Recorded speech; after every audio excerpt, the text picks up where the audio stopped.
स्वागत है आप सभी का। और इस वीडियो में हम लोग चार्ट एनालिसिस करेंगे और आज क्या हुआ वो जानेंगे, किस तरह से आज हम ट्रेड कर सकते थे। तो यहाँ पर जो चार्ट लगाया है मैंने, निफ्टी 50 का चार्ट लगाया है और 5 मिनट का चार्ट है। तो अब ये देखना है अपने को कि अगर हम लोग आज ट्रेड करते तो कहाँ पर हमको ट्रेड करना चाहिए था। देखिए, ट्रेड करने के 2-3 फार्मूले होते हैं, अच्छे से काम करते हैं। या तो आप किसी इंडिकेटर के बेस पर ट्रेड करो और उसी पर ही ट्रेड करते रहो, उसके सिवा किसी और चीज़ को समझो मत। या फिर अगर आपको ये नहीं पसंद आता है, अगर आपको प्राइस एक्शन समझ में आती है तो प्राइस एक्शन पर ही ट्रेड करो, उसके सिवा कुछ सोचो मत। उसके बाद में और होता है एक कैंडल स्टिक। तो कैंडल स्टिक के ऊपर अगर आपको ट्रेड करना अच्छा लगता है और आपने अच्छे से कैंडल स्टिक पढ़ा है तो फिर आप इस पर ही ट्रेड करिए, और कुछ देखने की ज़रूरत नहीं है। तो ये इस तरह से ना हर चीज़ को अगर आप जितना डीप में जाओगे, जैसे कोई RSI को लगाकर ट्रेड करता है, कोई मूविंग एवरेज को लगाकर, या कोई प्राइस एक्शन को देखकर, तो ये सारी चीज़ जो है ना 100% परफेक्ट नहीं होती, लेकिन ये एक अच्छा सा 70% तक का आपको रिजल्ट दे सकती है। लेकिन आपको एक ही चीज़ में परफेक्ट होना है, बार बार 17 चीज़ें नहीं करना है। जब आप इतनी सारी चीज़ें करोगे तो आप कभी आप प्रॉफिटेबल नहीं बन सकते और ना ही आप उसमें मास्टरी हासिल कर सकते। तो आज देखते हैं हम लोग आज का जो चार्ट था। देखिए, जो हमने कल बात की थी, यानी कि आज सुबह ही हमने बात की थी कि मार्केट एक रेंज में बना हुआ है। जब तक ये रेंज, यहाँ तक की जो ये रेंज थी, ये रेंज किधर भी ब्रेक और होगी तभी जाके कुछ हो सकता है। और दूसरा हमने बात की थी कि यहाँ पे जो पैटर्न बन रहा है वो एक कैसा पैटर्न बन रहा है। यहाँ पर मैंने बताया था सुबह के ही वीडियो में कि यहाँ पर एक हेड एंड शोल्डर वाला पैटर्न बन रहा है। कौन सा? यहाँ पर देखिए, ये एक इन्वर्टेड हेड एंड शोल्डर।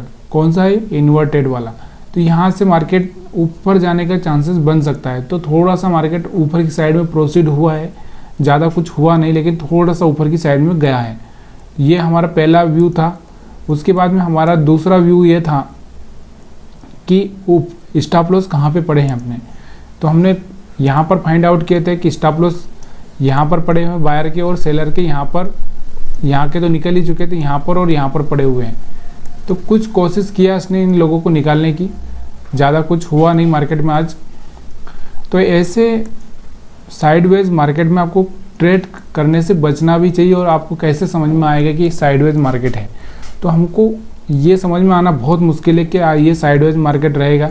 लेकिन मैंने आपको एक चीज़ बताई है कि ऐसे में आपको एक चीज़ का ध्यान रखना है। अगर 20 मूविंग एवरेज के ऊपर प्राइस चल रहा है तो आपको सेल नहीं करना है। क्या नहीं करना है? सेल नहीं करना है। और अगर सेल करना है तो कब करना है? यहाँ पर जब इसके नीचे प्राइस क्लोज कर दे, यहाँ से इस कैंडल के बाद में आप यहाँ से सेल कर सकते थे, लेकिन यहाँ पर सेल करने के बाद आपका तुरंत ही स्टॉप लॉस हिट हो जाता है। फिर मार्केट आता है बाइंग साइड में। तो यहाँ से इस कैंडल से आप क्या करेंगे? बाई करेंगे, तो एक अच्छा सा मूवमेंट यहाँ पे आपको मिलेगा। ये तो हो गया अपना 20 मूविंग एवरेज का। अब मैं बताता हूँ आपको स्टॉप लॉस की कहानी। स्टॉप लॉस का क्या है कैरेक्टर? देखिए, यहाँ पर ये कैंडल जैसे ही बनी थी, एक तो ऊपर की साइड में ज़्यादा कुछ स्टॉप लॉस पड़े नहीं थे, ये रेड कैंडल थी। तो यहाँ पर क्या हुए होंगे? सेलर्स एक्टिवेट हुए होंगे और सेलर्स मार्केट को यहाँ तक लेकर भी आए, लेकिन ये 20 मूविंग एवरेज ब्रेक नहीं कर पाया।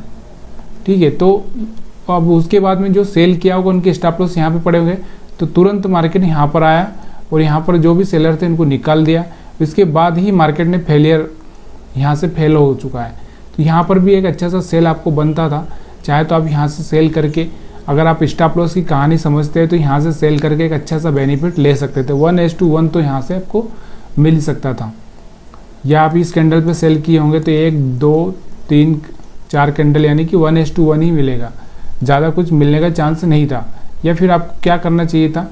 जैसे आपने इस पर सेल किया है तो यहाँ का स्टॉप लॉस, पहले तो यहाँ का, उसके बाद यहाँ का, फिर यहाँ का, फिर यहाँ का, इस तरह से आपको बढ़ाते बढ़ाते थोड़ा सा ज़्यादा कुछ प्रॉफिट नहीं हुआ होगा। उसके बाद में अभी यहाँ पर देखिए, मार्केट फिर से दोबारा यहाँ पर आया।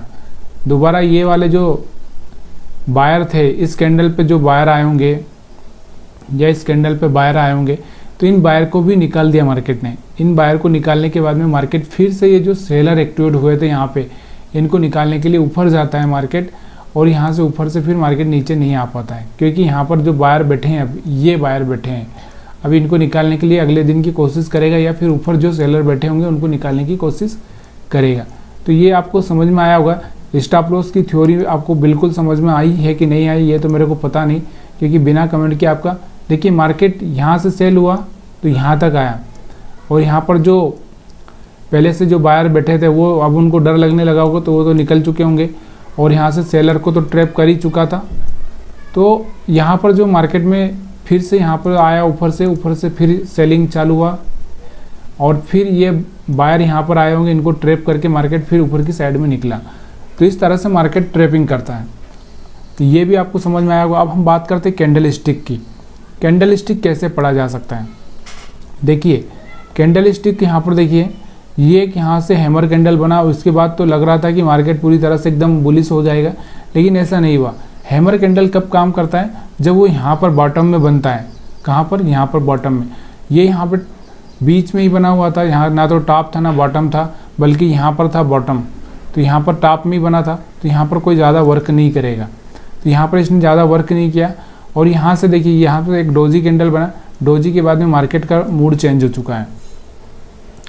उसके बाद में यहाँ पर भी अगर आप देखोगे तो यहाँ पर एक डाउन ट्रेंड था, मॉर्निंग स्टार बना, और मॉर्निंग स्टार से यहाँ से भी ट्रेंड चेंज हो चुका है। अगर आपको ये समझ में नहीं आता तो आपको ये इतनी बड़ी कैंडल दिख रही है रेड, इसके हिसाब से आप सेल कर सकते थे। और यहाँ पर आपको ये दिख रही होगी इतनी बड़ी बाइंग कैंडल, इसके हिसाब से भी आप बाई कर सकते थे। यहाँ पे ये कैंडल का हमने व्यू देख लिया है। उसके बाद में अगर हम बात करें और अगर हम सोचें यहाँ पर, तो और क्या चांसेस मिल सकता था आपको? यहाँ पे और ज़्यादा कोई चांसेस नहीं था, और तो फिर ये आप यही लगा सकते थे कि यहाँ पे डबल बॉटम बन चुका है, यहाँ पे डबल टॉप बन चुका है। तो इस तरह से भी आप ट्रेड कर सकते थे, या फिर ये एक रेंज ब्रेक हो चुकी है, इस हिसाब से आप ट्रेडिंग कर सकते थे। तो ये सारी चीज़ें ना एनालिसिस की बातें हैं, लेकिन जब आप एक ही चीज़ पर फोकस करोगे, तो जब आपका ये फोकस एक ही चीज़ पर रहेगा तभी जाके आपका तीर निशाने पर लगेगा। अदरवाइज आप कभी इसको देखोगे, कभी इसको देखोगे, कभी इसको देखोगे, कन्फ्यूज़न होता ही रहेगा। अब हम बात करते हैं बैंक निफ्टी की। बैंक निफ्टी में क्या हुआ? बैंक निफ्टी को देखते हैं। बैंक निफ्टी देखिए यहाँ पर क्या कर रहा है। तो यहाँ पर बैंक निफ्टी अगर हम बात करें तो बिल्कुल साइडवेज था। बैंक निफ्टी में आज ज़्यादा कुछ हुआ ही नहीं। यहाँ पर देखिए, यहाँ पर भी अगर हम बात करें तो एक रेंज ही बना दी बैंक निफ्टी ने, इसमें कुछ ज़्यादा चेंजेस हुआ ही नहीं। अगर स्टॉप लॉस की बात करें हम लोग यहाँ पर, तो यहाँ से मार्केट खुलता है, तो ये जो सेलर है ऊपर वाले निकल जाते हैं इस रेड कैंडल को देखकर, फिर ये नीचे को कोशिश करता है। तो बायर इस कैंडल पर आए हुए थे, तो यहाँ पर भी कुछ ज़्यादा कुछ खास नहीं हुआ, यानी कि आज ये चार्ट देखने लायक था ही नहीं। यहाँ पर अगर कोई ट्रेड करता है तो सिर्फ कैंडल को देखकर ही ट्रेड कर सकता था। कैसे ट्रेड कर सकता था? यहाँ पर देखिए, यहाँ पर भी अगर हम देखें तो रेड कैंडल बना था तो सेलिंग प्रेशर बनता है, ठीक है। यहाँ पर अगर हम देखें तो यहाँ पर भी आपको थोड़ा सा यह 20 मूविंग एवरेज के नीचे जा रहा था, तो यहाँ पे आप सेल कर सकते थे। उसके बाद में यहाँ पर अगर आप देखोगे तो यहाँ पर आपको ट्रेड तो बहुत सारा दिख रहा है, लेकिन ये एक रेंज बनी हुई है। इस रेंज के अगर आप ट्रेड करोगे तो कोई मतलब नहीं निकलेगा।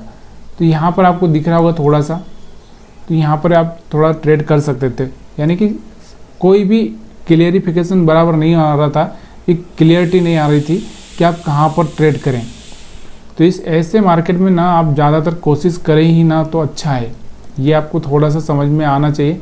जब बार बार 20 मूविंग एवरेज को टच कर रहा है, बार बार इधर इधर घूम रहा है, तो नहीं करना है। जब मार्केट इस तरह से जाता है, 20 मूविंग एवरेज को टच नहीं करता है और फिर सडनली से ब्रेक करता है, तब जाके आपको एक अपॉर्चुनिटी बनती है। या फिर लोअर लो लगाते लगाते एक लोअर लो ब्रेक करे, तो इस टाइम में आप ट्रेड कर सकते थे। तो बैंक निफ्टी में कोई खास था नहीं, ज़्यादा ही मार्केट साइडवेज हो चुका था। ऐसा नहीं है, पैसा कमाने वालों ने कमाया होगा। अगर आप देखोगे 1 मिनट के चार्ट पे, तो यहाँ पर आपको मूवमेंट मिलेंगे, ऐसा नहीं है कि नहीं मिलेंगे।